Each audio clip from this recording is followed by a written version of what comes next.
Szanowni Państwo, partnerem niniejszego programu jest marka Vesper, producent dzbanków filtrujących, takich jak na przykład ten D2 Borosilicate Future Flow.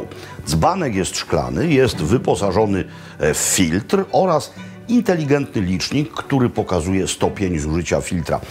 Taki filtr wystarcza na przefiltrowanie mniej więcej 200 litrów wody i dzięki temu wodę doskonałej jakości mamy zawsze na wyciągnięcie ręki.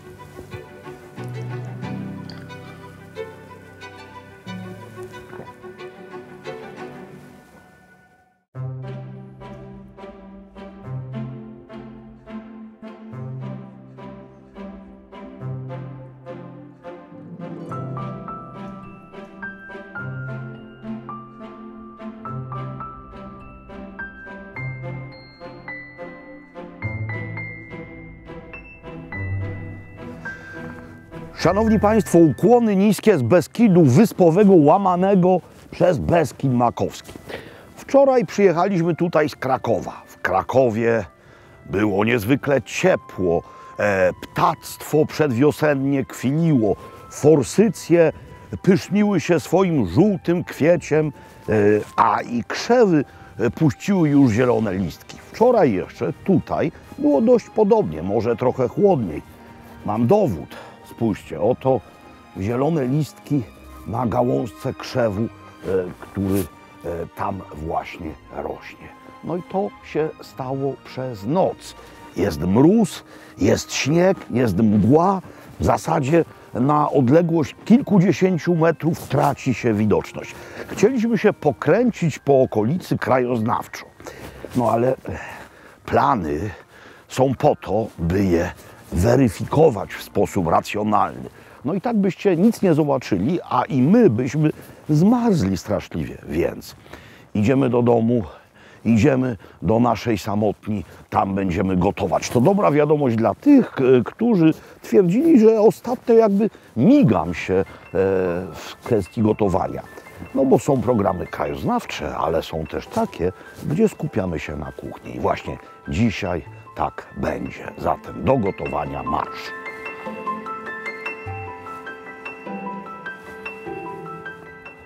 Sami widzicie, co się dzieje za oknem. To nie jest tak, że pojechaliśmy w przód gdzieś w okolice Mont Blanc albo też Monte Bianco, by mieć pretekst śniegowy do niewychodzenia na zewnątrz. Tutaj właśnie tak jest. W Myślenicach na dole nie ma już ani deczka śniegu, no ale to są góry. Niewysokie, ale zawsze góry pełną gębą. Zatem bardzo dobrze, bo będziemy dużo gotować. No i będą to, zważywszy na to, co za oknem, sami widzieliście, potrawy raczej rozgrzewające, energetyczne i kaloryczne, ale wcale to nie znaczy, że trzeba tego zjeść potwornie dużo, tego co przygotuję. Zaczniemy od czegoś, co będzie bazą do zrobienia hamburgerów albo też tacos. Wszystko pokażę. To jest mianowicie łopatka wieprzowa. Łopatka wieprzowa, która będzie musiała zostać doprowadzona do takiego stanu, by dało się zrobić z tego coś, co Anglosasi nazywają mianem pulled pork, czyli szarpanej wieprzowiny. Będzie to robione na modłę Tex-Mex, czyli będzie miało taki teksańsko-meksykański posmak. Zaczynamy od dwóch składników, dwóch przypraw. Mianowicie trzeba to solą natrzeć oraz tym, co jest w tej miseczce, to jest kmin. Kmin rzymski, wel arabski, zmielony.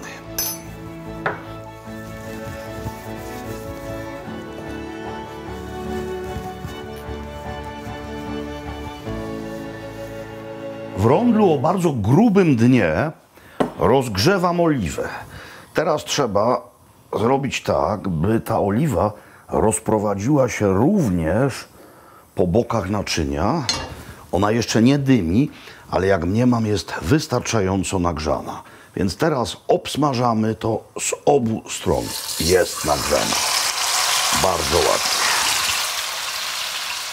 Smażąc w naczyniu, które nie jest teflonowe, Bardzo często narzekamy, że smażona materia, zwłaszcza mięso, przykleja się niejako do spodu.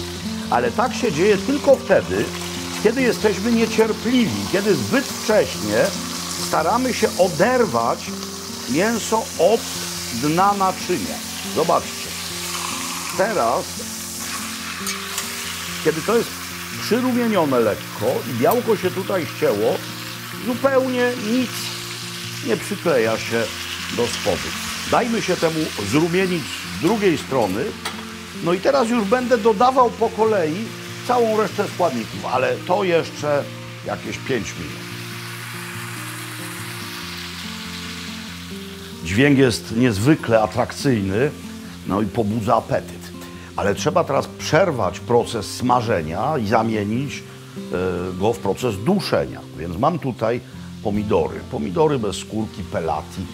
Czy one są posiekane drobniutko, czy też po prostu w całości, tylko w zalewie, to nie ma znaczenia. To się będzie długo dusiło i to się i tak rozpadnie. Więc pomidory do środka. I zaraz ta muzyka się tutaj trochę zmieni. O, słyszycie?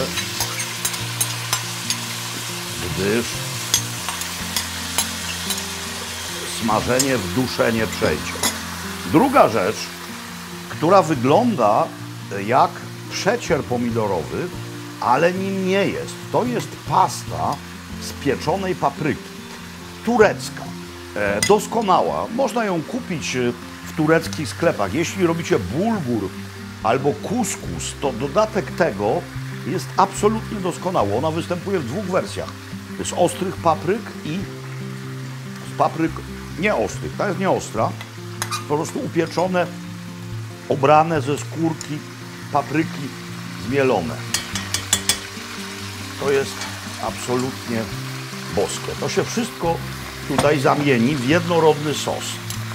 Ale jeszcze parę rzeczy w środku musi się znaleźć.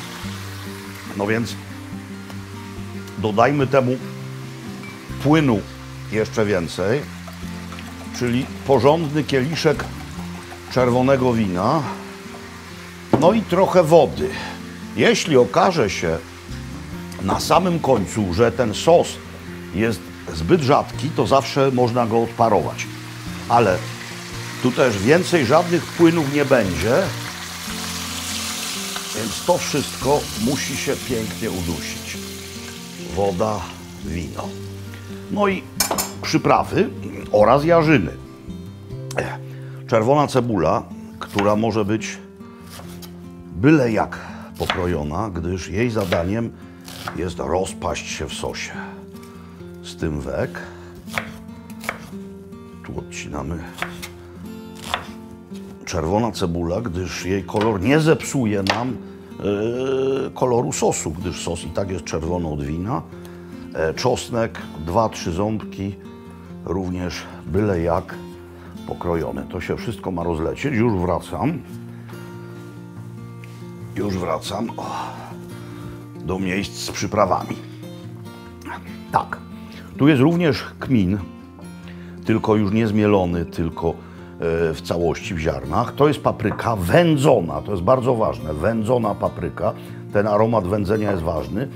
To jest oregano. I tu jest jeszcze jedna bardzo ważna puszeczka. To jest mianowicie chipotle, czyli wędzone papryczki jalapeno. One są w zalewie i one są ostre i wspaniałe, gdyż mają ten cudowny, dymny smak. Zatem to i to doda owego charakterystycznego teksańsko-meksykańskiego charakteru. To jest ostre naprawdę, więc dodajcie tego tyle, ile chcecie. Ja dodam, no powiedzmy, połowę opakowania. No dobra, to dodajemy to wszystko. Może być jedno w drugie. Już tu idę, łyżeczkę biorę, gdyż muszę rzecz wykończyć. Kminu, no nie jakoś potwornie dużo, gdyż pamiętajmy, że już jest natarte mięso mielonym kminem. Kminu tyle. Oregano roztarte w dłoniach.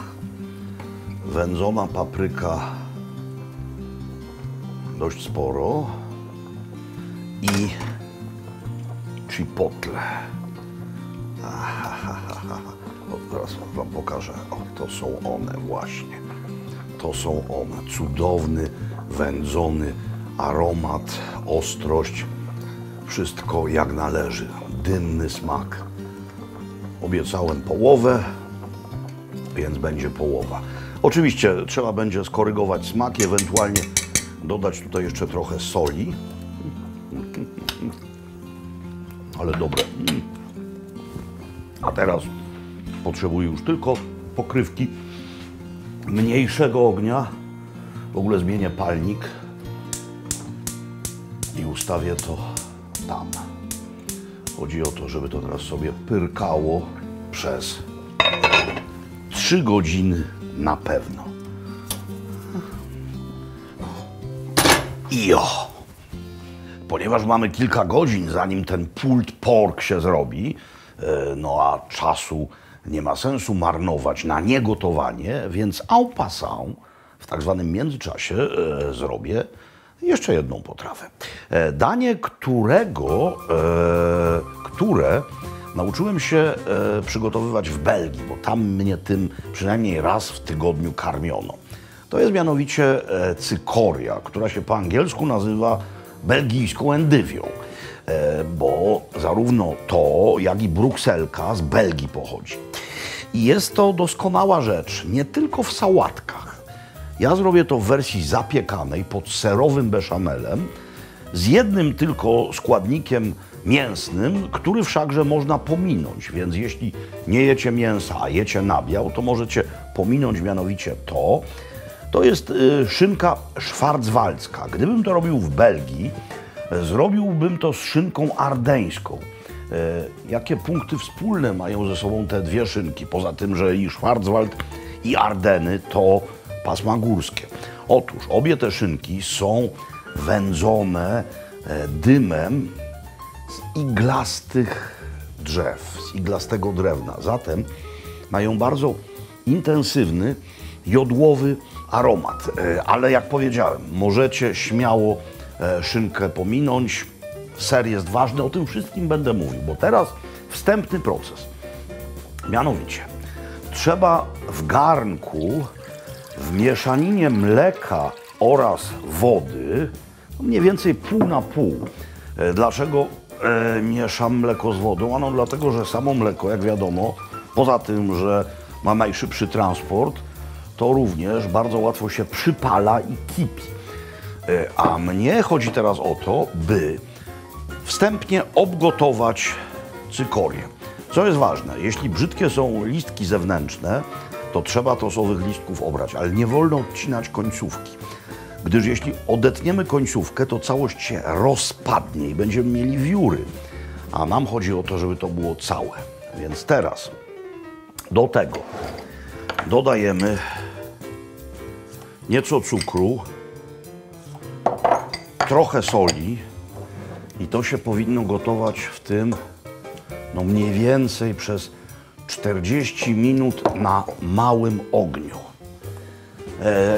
Mimo że tam jest woda, to trzeba baczyć, żeby mleko nie wykipiało. Stawiam na ogniu, no i mamy chwilę przyjemnej przerwy.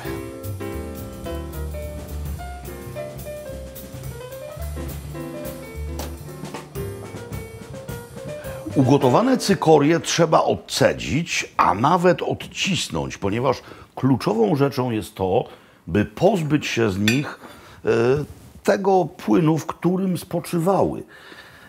Więc najpierw na sito i kiedy wystygną, to wówczas będziemy je odciskać ręcznikiem papierowym.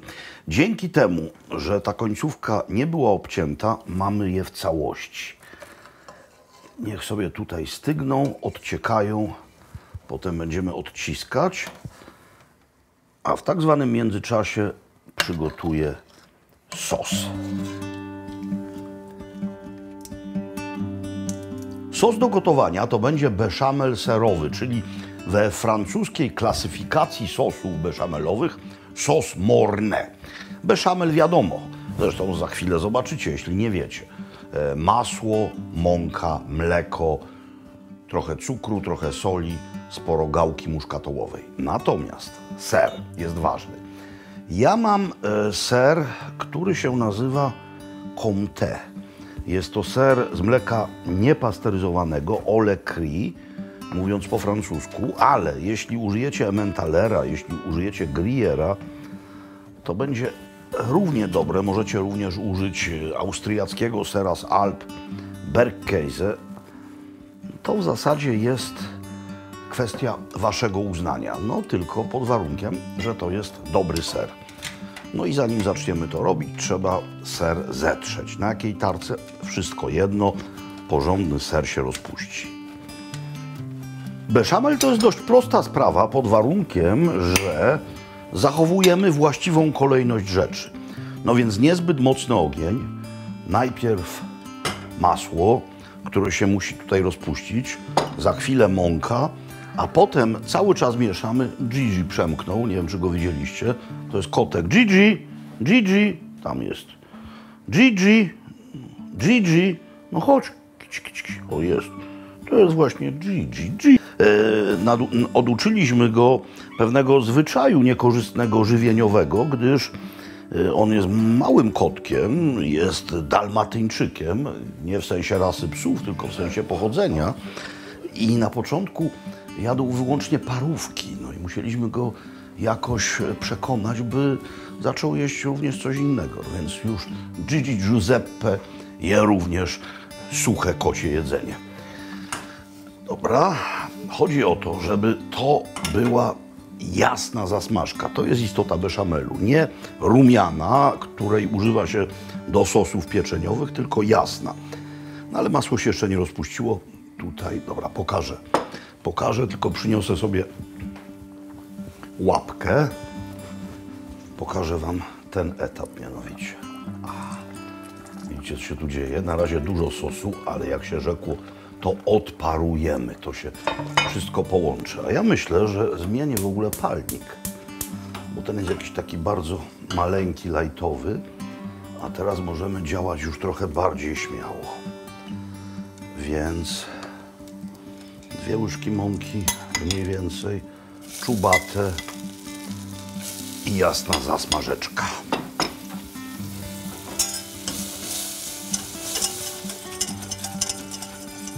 Pokażę wam to do kamery. O, tu jest jasno.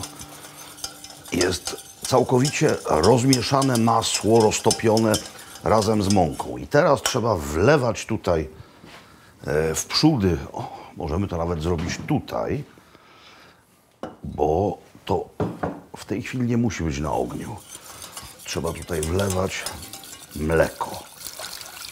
Wlewać mleko, cały czas mieszając, żeby nie było w tym grudek.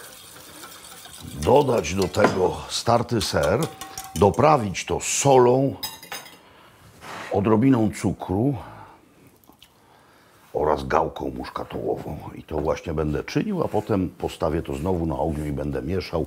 To zgęstnieje i wszystko będzie korekt. Dużo gałki. To jest bardzo belgijska historia.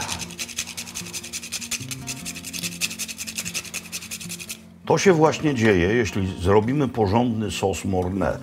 Chodzi o to, żeby ser się całkowicie rozpuścił. I ten się właśnie rozpuścił. Zaraz zacznie bulgotać, więc zgęstniało również z powodu reakcji mąki z masłem i z mlekiem. Dużo gałki muszkatołowej, pachnie pięknie. Sos Mornay, idealna rzecz do zapiekania. Niech no tylko trochę wierzch pobąbelkuje, a wtedy będę mógł to na chwilę odstawić. Potem się nic nie stanie przez chwilę. To będzie i tak jeszcze w piekarniku trzymane. Mamy idealną konsystencję, nie mamy grudek. Oczywiście gdybym to podtrzymał tak z pół godziny, to na wierzchu zrobiłaby się skorupa, bo by zastygło. Ale nie będziemy tego trzymać przez pół godziny. Odstawię sobie to na razie, no powiedzmy tutaj, na ściereczkę. A teraz muszę dokończyć proces z cukiniami. Mamy naczynie do zapiekania, mamy tu. Teraz to naczynie trzeba wysmarować odrobiną masła. Jest to konieczne, tu jest dużo masła, ale wiecie, jest tak zimno i tak niespodziewanie zimowo, że masło nam nie zaszkodzi, polepszy tylko naszą ostrość widzenia. Jak wiadomo, masło, a zwłaszcza witaminy w nim zawarte, świetnie wpływają na wzrok. No i teraz ręcznik papierowy, decha. To, że ręka na razie z masła, to nic, gdyż trzeba każdą cukinię, też na C, ale cykorię, odcisnąć dokładnie. O, właśnie w ten sposób. One, jak się przymierzacie przed gotowaniem do układania ich w naczyniu żaroodpornym, to wiedzcie, że one stracą na swojej objętości, no bo po prostu były ugotowane, więc są mniejsze. Jeśli te cykorie są wyjątkowo wielkie, to możecie tak wzdłuż na pół przekroić, wszakże nie odcinając tych końcówek, które to wszystko trzymają w całości. Pospieszyłem się. Znaczy, zacząłem robić wersję taką, która nie wymaga użycia szynki, ale mówiłem, że będzie szynka. Więc bierzemy każdą, zawijamy w szynkę i złożeniem tak. Jeśli chcecie mieć szynkę, dobra, to kończę i za chwilę polewamy i do pieca. Jak widzicie, sos Mornay jest jeszcze gorący, gdyż się dymi, zatem odciskanie cykorii i zawijanie ich nie zajmuje zbyt wiele czasu. I teraz konsystencja jest ważna. On nie może być zbyt rzadki, ale nie może też być zbyt gęsty, żeby nam się tutaj nie zrobił betonik. Jest idealnie, proporcje też są doskonałe. Piekarnik jest nagrzany. Dobra, ta szpatułka, gdzie jest ta szpatułka? Taką miałem szpatułkę gdzieś tu, żeby nie uronić. A wiecie, to są poważne sprawy.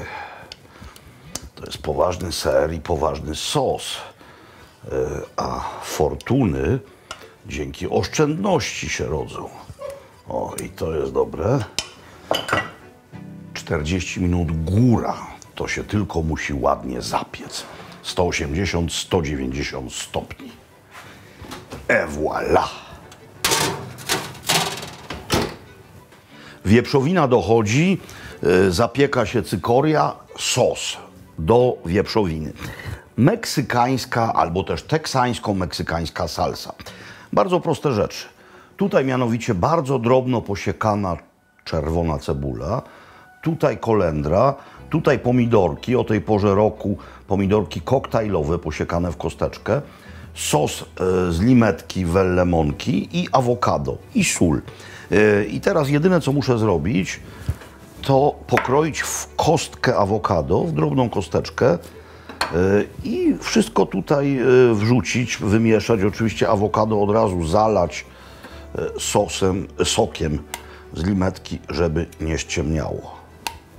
Wychodź. Wychodź, chłopie. Jest. Uwaga, taka akcja.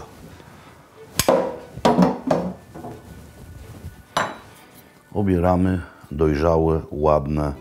Nie jem awokado zbyt często, choć jest zdrowe i smaczne, ale podobno jakieś meksykańskie mafie w tej sprawie działają. No nie wiem, to nie jest z Meksyku. Ładne, piękne. Wcale nie owijałem w gazetę. Kosteczka, sok, kwaśność, nie ściemnieje.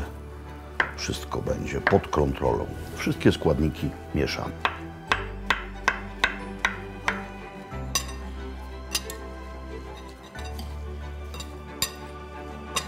Sprawdzimy stan wieprzowiny. Ona już tu się sama rozpada niemal, bez ingerencji człowieka. No tak, zobaczcie, co się dzieje. Zostawmy ją na parę minut bez pokrywki, żeby odparowało trochę sosu. Dobra, to za chwilę, to będziemy wykańczać. potem, a teraz muszę ubrać rękawice, gdyż muszę wyjąć to, co czeka w piecu i jest gotowe. Można to zatem wyłączyć. No dobra, nie macie światła przez to w środku. Dobra, zobaczycie to już poza czeluścią piekarnikową.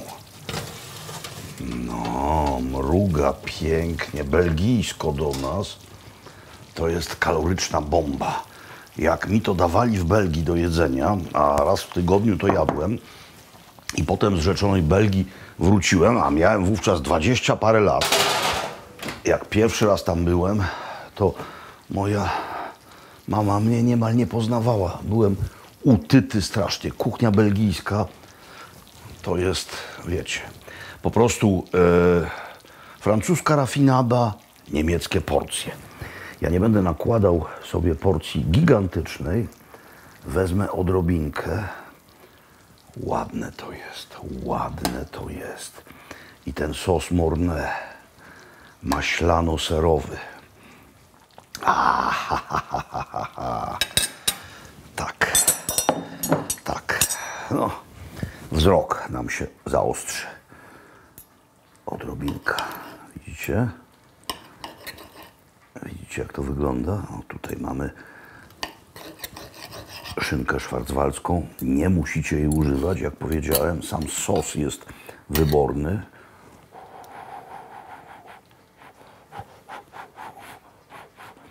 Jak mówiłem, że gorące, to babunia i mama mówiły mi, masz wiatr pod nosem. No mam. Nawet orkan.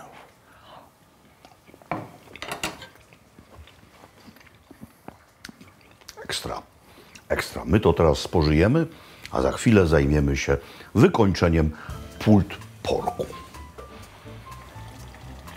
Sytuacja jest więcej niż optymistyczna. Otóż dzięki zostawieniu tego bez pokrywki sos nie tylko odparował, ale też sami spójrzcie, co się wydarzyło.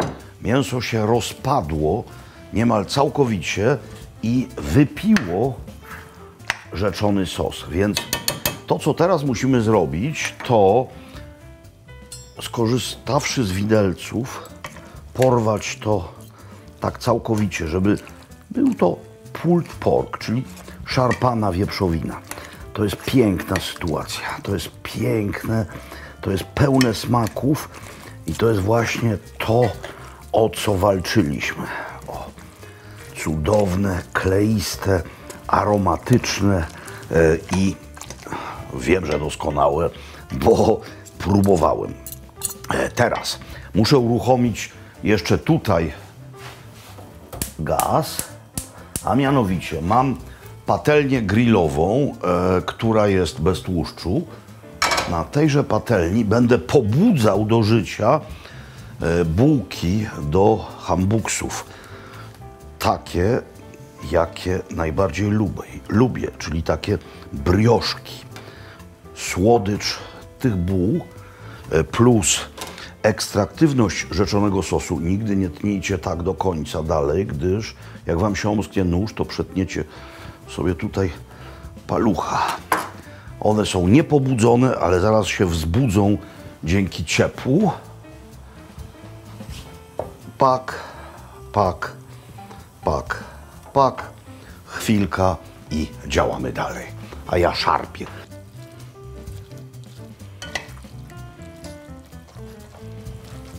Buły ożyły, są miękkie i pachnące. No i teraz można już komponować całość. No więc potrzebuję do rzeczonej kompozycji jedynie jednej buły.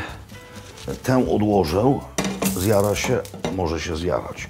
Kładziemy tutaj, blat jest czysty. No co zrobić? No i teraz tak, jak robimy hambuksa, to oczywiście smaruje się to różnymi mazidłami. Jest tu ketchup, majonez, ale zobaczcie, ile to ma w sobie sosu. To, moim skromnym zdaniem, nie wymaga żadnych smarowideł dodatkowo, gdyż ta wilgoć i tak z tego wyjdzie. Jeśli koniecznie chcecie to czymś smarować, to ta pasta paprykowa, która była dodana do środka, można zrobić małą warstewkę, ale naprawdę nie ma takiej potrzeby, bo wystarczy zrobić rzecz następującą. Ułożyć tego dość sporo. O, tu jest prawie sam sos. Teraz postarać się odłowić tego trochę. Mam tutaj, o. Wcieramy to w górny fragment buły. Jest. I kładziemy na tym ową salsę, czyli pomidorki, czerwona cebula, awokado, kolendra, sok z limetki. Robimy coś takiego. Mamy tutaj jeszcze jeden element, tabasco w wersji chipotle, więc będzie doskonała kontynuacja smaku. Ile to od Was zależy. Ja lubię nieco pikantne, no i musimy sobie przysposobić patyczek. Powiedzmy, że taki. Czy to jest góra? Tak. To jest góra. To jest góra. Spinamy. Można to wsadzać w tacos. Mamy gotowe tacosy, to można wsadzać w tortillę. To jest naprawdę wielowątkowy, epicki wymiar Tex-Mex na talerzu.